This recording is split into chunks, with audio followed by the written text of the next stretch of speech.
Xabar 24 kanali o'z ishini boshladi. Bugun dasturimizda AQSh kuchlari Eron bilan haqiqiy sulhga erishilguniga qadar Yaqin Sharqda qoladi.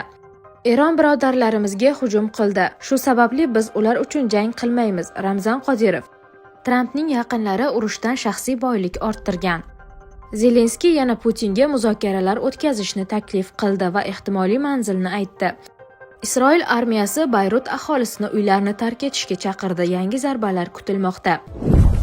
O'zingizni aldamang. Tez-tez hojatga chiqish, siyganda qiynalish, kechasi uxlay olmaslik. Bu oddiy shamollash emas, bu prostata muammosi. Agar bugun e'tibor bermasangiz, ertaga og'riq ham, asorat ham kuchayadi. Vulkan 100% tabiiy, kuchli tabobat inyomi. Prostata bezidagi yallig'lanishni kamaytiradi, siydik yo'lini tiklaydi, erkaklik quvvatini kuchaytiradi. Bir qaror hayotingizni o'zgartiradi. Sokin hayot kechirasiz yoki yana qiynalishda davom etasiz. Tanlov sizniki. Hoziroq qo'ng'iroq qiling va 30% chegirmaga ega bo'ling. Yetkazib berish O'zbekiston bo'ylab mutlaqo bepul. Netanyahu: Livanda o't ochish to'xtatilmaydi. Biz Hizbullohga bor kuchimiz bilan zarba berishda davom etamiz va xavfsizlik tiklanmaguncha to'xtamaymiz. Eron birodarlarimizga hujum qildi. Shu sababli biz ular uchun jang qilmaymiz. Ramzan Qodirov. Checheniston rahbari Ramzan Qodirov chechenlar AQSh va Isroilga qarshi urushda Eron tomonida jang qilmasligini aytdi. U bu haqda o'zining Telegram sahifasida ma'lum qildi. Agar Eron faqat AQSh va Isroilga qarshi harbiy harakatlar olib borganida bu sodir bo'lishi mumkin edi, ammo ular bizning birodarlarimizga ham hujum qildi. Shubhasiz shaxsan men Eron tomonini qo'llab-quvvatlayman, lekin Eronning Fors ko'rfazidagi arab davlatlarining fuqarolik obyektlari va infratuzilmasiga zarba berishini qo'llab-quvvatlamayman, dedi Checheniston rahbari.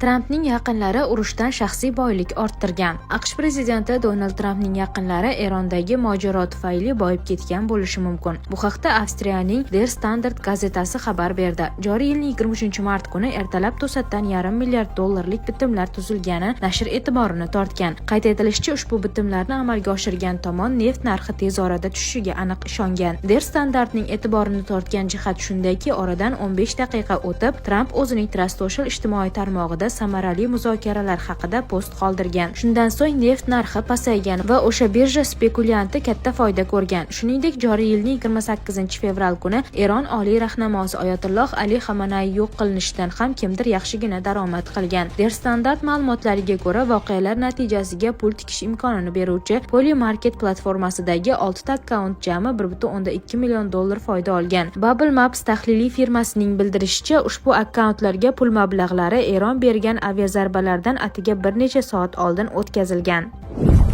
Isroil armiyasi Bayrut aholisini uylarini tark etishga chaqirdi. Yangi zarbalar kutilmoqda. Isroil mudofaa kuchlari Bayrutning janubiy chekkalarida yashovchi aholi yangi havo hujumlaridan ogohlantirib, zudlik bilan evakuatsiya qilish haqida buyruq berdi. Sahalning arab tilidagi vakili Avihay Adrainning ta'kidlashicha, Isroil armiyasi Livan poytaxtining janubiy qismidagi Hizbulloh harbiy infratuzilmalariga zarba berishda davom etadi. Livan rasmiylari bergan ma'lumotlarga ko'ra, kechagi hujumlar oqibatida 200 dan ortiq kishi halok bo'lgan, 1100 ga yaqin kishi jarohatlangan. Isroil tomoni nishon faqat Eron tomonidan qo'llab-quvvatlanuvchi guruh obyektlari ekanini aytmoqda. Biroq Associated Press agentligining xabar berishicha, bir necha zarbalar aholi gavjum bo'lgan tijorat va turar joy mavzelariga oldindan ogohlantirishsiz berilgan va bu tinch aholi orasida ko'plab qurbonlarga sabab bo'lgan.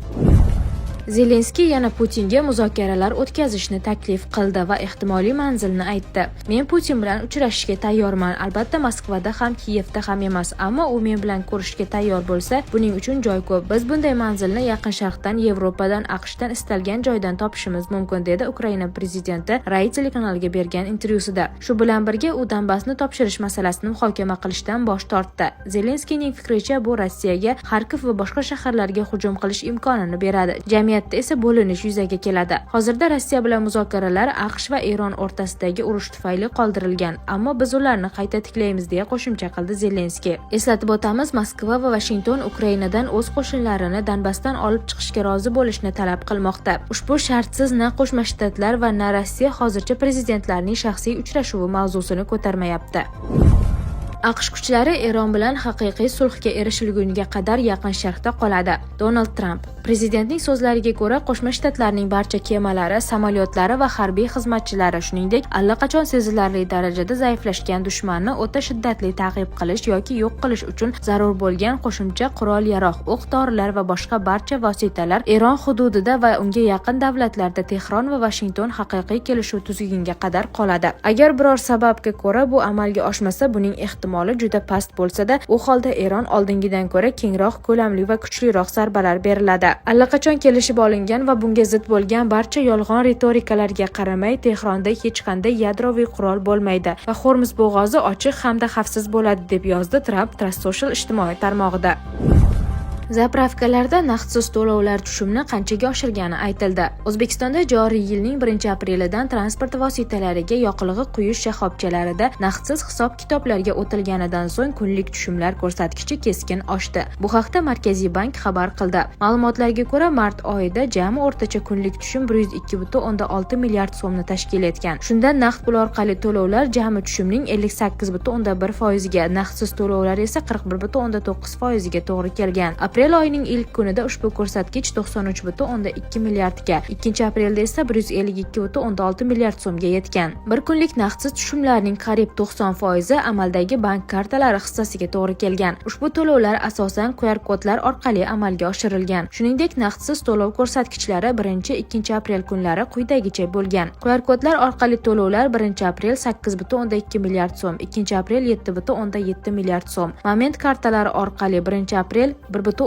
milliard so'm, 2-aprel 3,6 milliard so'm. Yoqilg'i kartalari orqali 1-aprel 2,4 milliard so'm, 2-aprel 2,5 milliard so'm. Mavjud bank kartalari orqali 1-aprel 80,9 milliard so'm, 2-aprel 138,6 milliard so'm. Ayni paytda banklar va to'lov tashkilotlari tomonidan turli aksiyalar, keshbek dasturlari hamda yangi to'lov usullari, jumladan moment va maxsus kartalar faol joriy etilmoqda. Shuningdek, Markaziy bank to'lovlar yoki bank xizmatlari bo'yicha savollar yuzaga kelganda tegishli banklar va to'lov tashkilotlarining aloqa markazlari orqali murojaat qilish mumkinligini ham ma'lum qilgan. Ma'lumot o'rnida moment kartalar darhol ishlatiladigan bank kartalari bo'lib, ularni olgandan so'ng hisob raqami yoki mablag'ni kutmasdan darhol ishlatish mumkin.